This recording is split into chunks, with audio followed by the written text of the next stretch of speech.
নমস্কার বন্ধুরা, আমি আলপনা সিম্পল এর টেস্টিতে আপনাদের সবাইকে স্বাগত। আজকের আমি শেয়ার করব কুমড়োর সঙ্গে গোবিন্দভোগ চাল দিয়ে নিরামিষ একটি মুড়িঘণ্ট রেসিপি।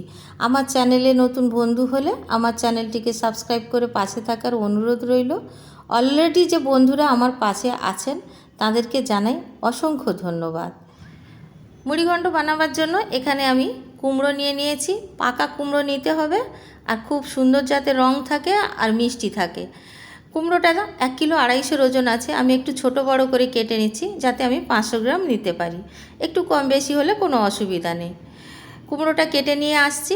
আমি কুমড়ো কেটে এইরকম ডুমো ডুমো করে কেটে ধুয়ে নিয়ে এসেছি পরিষ্কার করে।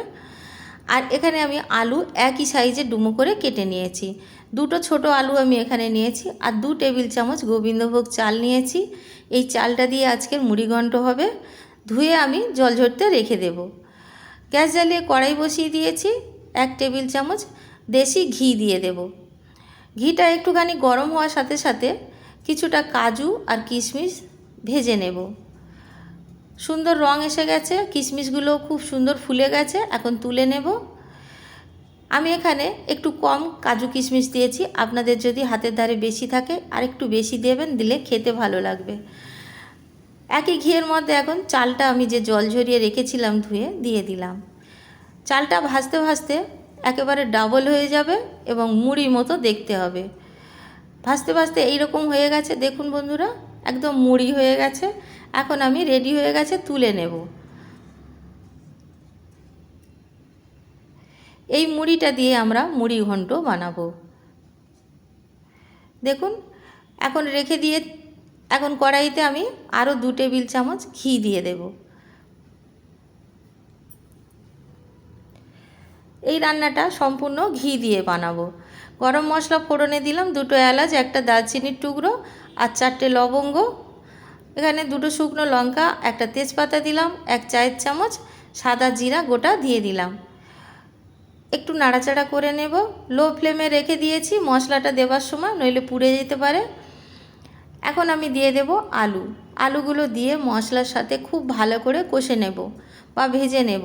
এইভাবে যদি মশলার সাথে ফোড়নের সাথে যদি ভাজি, সম্পূর্ণ গরম মশলা বা সম্পূর্ণ মশলার যে ফ্লেভারটা আলুর মধ্যে চলে যাবে।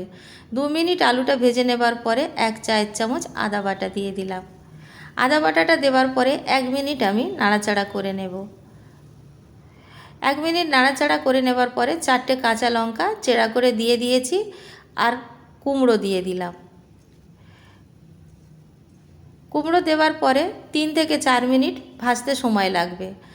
আমি কুমড়ো ভাজতে ভাজতে একটা মশলা রেডি করে নেব। এই মশলাটা অনেক আগে রেডি করে রেখে দেওয়া যায়, আমি এখন করে নিচ্ছি। 1/2 চামচ হলুদ গুঁড়ো একটা বাটির মধ্যে দিয়ে দিলাম। 1/2 চামচ লঙ্কার গুঁড়ো দিয়ে দেব। 1 চায়ের চামচ জিরার গুঁড়ো, 1 চায়ের চামচ ধনিয়ার গুঁড়ো। এই মশলাটা আমি কিছুটা জল দিয়ে 4 টেবিল চামচ মতো জল দিয়ে একটা গুলে নেব। একটা গোলা মতো তৈরি করে নিলাম মশলার। এইভাবে যদি আমরা মশলাটা রান্নাতে দিই, মশলার স্বাদ অনেকটা বেশি পাবো। এখন আমি কুমড়োটা ভাজতে ভাজতে মশলাটা রেডি করে নিয়েছি, আর কুমড়োটাও ভাজা হয়ে গেছে। এখন আমি মশলা কুমড়োর মধ্যে দিয়ে দেব।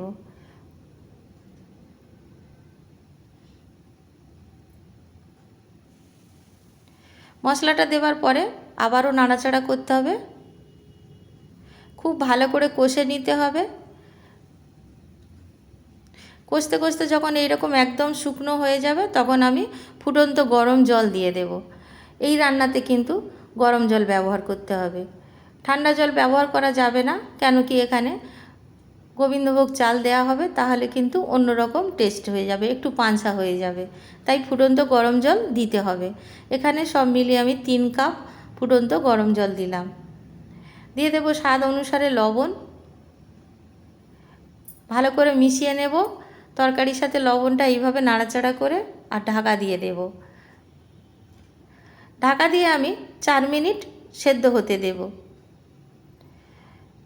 পুরো সেদ্ধ করব না, একটু একটু যখন সেদ্ধ হবে তখন আমি গোবিন্দভোগ চালটা যে মুড়ি বানিয়ে রেখেছিলাম দিয়ে দেব। এখন আমি একটু নাড়াচাড়া করে দিলাম। আর দিয়ে গোবিন্দভোগ চালটা দিয়ে দিলাম। প্রথম থেকে আমরা গোবিন্দভোগ চালটা দিলে তার স্বাদটা অন্যরকম লাগবে, ভীষণ আঠালো লাগবে, তাই এইভাবে পরে দিতে হবে। আমি আরও 5 মিনিট সেদ্ধ হতে দিয়েছি, আর একটু নাড়াচাড়া করে দেখে নেব কতটা সেদ্ধ হয়েছে আর চালটা কেমন দেখতে হয়েছে। আলুটা আমি দেখে নিলাম, খুব ভালোভাবে সেদ্ধ হয়নি আর চালও সেদ্ধ হয়নি, দেখেই বোঝা যাচ্ছে। আমি ঢাকা দিয়ে আরও 5 মিনিটের জন্য লো ফ্লেমে রেখে দিলাম। 5 মিনিট পরে আমি এখন আপনাদের দেখাচ্ছি। এখন চালটা আমি চেক করে দেখে নিচ্ছি মুড়িটা সেদ্ধ হয়েছে কিনা। খুব ভালো সেদ্ধ হয়ে গেছে, যেমনটা আমি চাই। আর এই নাড়াচাড়া করতে করতে কিন্তু ঝোল সঙ্গে সঙ্গে কমে যাবে। আমি এখানে দিয়ে দিচ্ছি যে ভেজে রেখেছিলাম কাজু কিশমিশ। আর রান্নাটা কিন্তু এইরকম মাখো মাখো হবে, যেমন একটা বসে যায় খিচুড়ি রান্না করার পর তেমনটা দেখতে হয়। এখানে চিনি আমি দিয়ে দিলাম 1 চায়ের চামচ, গরম মশলার গুঁড়ো 1/2 চায়ের চামচ, আর দেশি ঘি দিয়ে দেব 1 চায়ের চামচ। রান্নাটা সম্পূর্ণ নিরামিষ এবং ঘি দিয়ে রান্না করলাম। তেল দিলে অনেকটা তেল দিয়ে আমরা রান্না করি, কিন্তু অতটা সুন্দর স্বাদ হয় না। কিন্তু এই রান্নাটা যদি ঘি দিয়ে এইভাবে রান্না করা যায়, দুর্দান্ত স্বাদ লাগবে, গ্যারান্টির সাথে বলতে পারি। সবাই খেতে ভালো লাগবে। এখন আমি রান্না হয়ে গেছে, এখন আমি নামিয়ে নিলাম আর একটি সার্ভিং প্লেটে সার্ভ করে দিচ্ছি।